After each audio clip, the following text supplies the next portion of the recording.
दोस्तों ये है HP शाइन BS6 बाइक। और इसमें जो प्रॉब्लम आ रही है कि बार बार की ये फ्यूज उड़ा रही है। तो बार बार की ये फ्यूज उड़ा रही है तो इसका रीज़न क्या है, क्योंकि ये हमारे पास आई है मैकेनिक भाई के पास से, क्योंकि इनके पास ये बाइक कल से खड़ी थी और ये आज लेके आए हैं, क्योंकि ये फ्यूज उड़ा रही है बिल्कुल लगाते ही। तो क्या दिक्कत है, क्या प्रॉब्लम आ रही है इस फ्यूज उड़ाने का, तो क्योंकि जब तक ये क्योंकि फ्यूज एक तो होता है कि हॉर्न या सप्लाई वैसा फ्यूज उड़ा रही हो, लेकिन ये मेन सप्लाई का फ्यूज उड़ा रही है। और मेन सप्लाई का मतलब है कि सबकी सप्लाई बंद होना है, ECU को सप्लाई ना जाना। तो ECU को ना सप्लाई जाना, ना इसकी पेट्रोल मोटर काम करेगी, ना इसके इंजेक्टर कोई काम करेगा, ना स्पार्क प्लग पे करंट आएगा अगर इसका मेन फ्यूज उड़ता है। तो क्या प्रॉब्लम आई है, क्या दिक्कत है, तो चेक करते हैं। क्योंकि ये 10 नंबर का फ्यूज़ है, इसे लगाते ही तुरंत उड़ा रही है। तो हमने इनसे पूछा कि भाई क्या हुआ इस गाड़ी में, तो भाई कह रहे थे कुछ नहीं, इसमें बस ये गाड़ी सर्विस होने आई थी तो हमने इसकी सर्विस करी है और जब से ही फ्यूज़ उड़ा रही है। तो भाई मुझे तो नहीं लगता कि इसका जो फ्यूज़ है वो इस तरीके से उड़ा रही है, इन्होंने कुछ कारस्तानी करी है इस बाइक में। तो मैं इनसे एक बार और पूछता हूँ। तो मेरे लड़के ने इनसे पूछा कि भाई अब बस सच सच बताइए कि आपसे क्या हुआ। कि भाई ये कल नहीं, आज सुबह हमारे पास बाइक आई थी और इसकी पेट्रोल की टंकी में पानी था।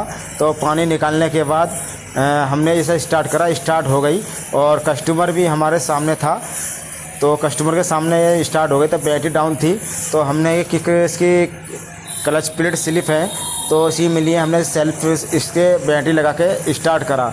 तो हमने कस्टमर से पूछा कि भाई आपने बैटरी कौन सी लगाई थी, तो तार उल्टे तो नहीं लगाए? नहीं। उसने एक सेकंड छूटते कहा कि भाई मैंने इसमें बैटरी वाली जो स्कूटी होती हैं उसकी बैटरी लगा के स्टार्ट करा था, लेकिन एक बार स्टार्ट होती तुरंत ही 1 सेकंड में गाड़ी बंद हो गई। तो मैंने कहा कि भाई बैटरी क्या थी उसमें, तो इसने बताया कि भाई इसमें बैटरी सिर्फ 2 थी उसमें, तो मैंने इसमें बैटरी लगाई।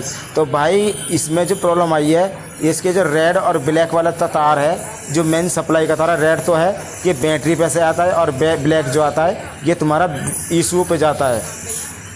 रेड और ब्लैक जो तार है ये ECU पे जाता है और मेन रेड वाला बैटरी से आता है। तो इसे हम चेक कर रहे हैं, तो इन दोनों ही तारों में शॉर्टिंग बता रहा है। तो एक ब्लैक वाले तार में और रेड वाले में बैटरी करंट आ रहा है और ब्लैक वाले में लगाते ही फ्यूज उड़ा रही है। तो लगाते ही फ्यूज उड़ा रही है, तो इसीलिए तो मैंने इनसे कहा कि भाई क्या दिक्कत है, क्या प्रॉब्लम है। तो इन्होंने बताया कि भाई हमने जो बैटरी लगाई, तो भाई बैटरी इन्होंने 24 वोल्ट की बैटरी लगा के गाड़ी स्टार्ट करी है, और जिसकी वजह से मुझे डाउट है इसके देखो आगे लाइट आ रही है, लेकिन यहाँ मैं फ्यूज डिब्बी रिले लगाऊँगा।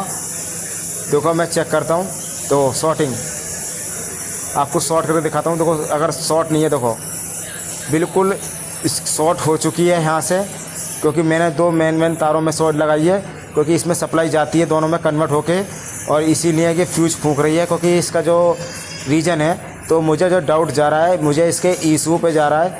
इसका ECU जो है, क्योंकि रिले लगाते ही फ्यूज फूंक रही है, क्योंकि रिले लगते ही ये सप्लाई चालू कर देता है अपने ECU को देना। तो रिले लगते ही ECU को सप्लाई जाती है। तो मैं एक बार लगा के दिखाऊंगा आपको, क्योंकि जो प्रॉब्लम है इसके रिले में कोई प्रॉब्लम नहीं है, क्योंकि मैंने इसमें रिले लगा के दूसरी भी चेक कर ली और इन्होंने भी रिले लगा के चेक कर ली। तो ये जब भी फ्यूज फूंक रही है रिले लगने के बाद, तो मैं दिखाता हूँ जो इसका जो ECU पे जो तार जो जाता है, ये ECU का हमने कपलर निकाल लिखा है। तो मैं रिले लगाऊंगा तो कोई शॉर्टिंग वोटिंग कुछ भी नहीं होगी, और मैं इस रिले को लगाता हूँ, क्योंकि मीटर में लाइट आ रही है और मैं रिले लगा के आपको दिखाता हूँ।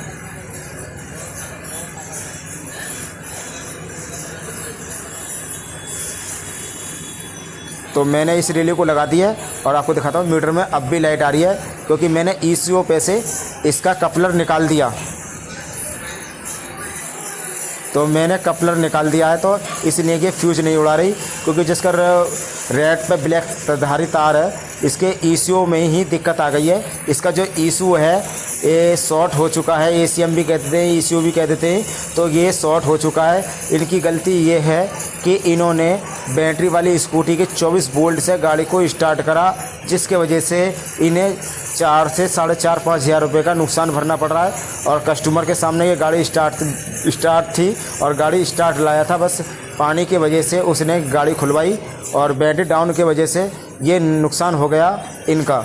तो भाई ये कह रहा था कि भाई मिस्त्री मैकेनिक भाई कि भाई इसे कैसे कर दो, इसका दंड हमारे ऊपर पड़ेगा।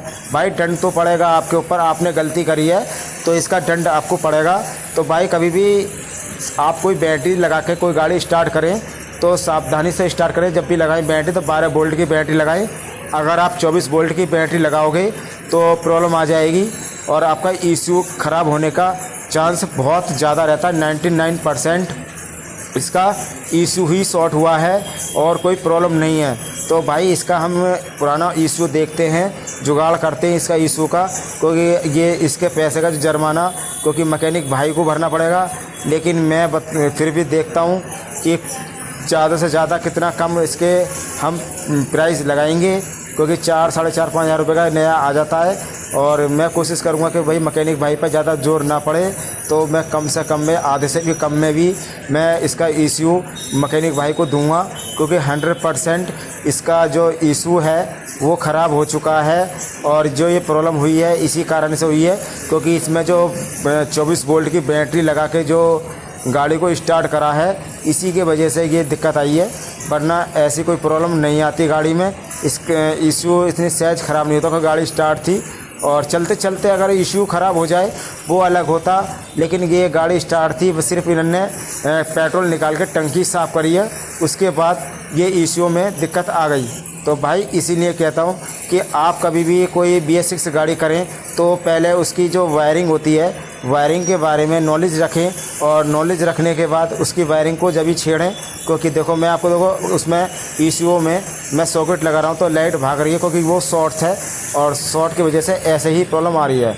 तो क्योंकि मेरा शॉर्ट करा है तो मीटर की लाइट चली गई और इसका जो फ्यूज़ था वो उड़ गया। तो भाई इसका 100% इसका ईसीयू शॉर्ट हो चुका है।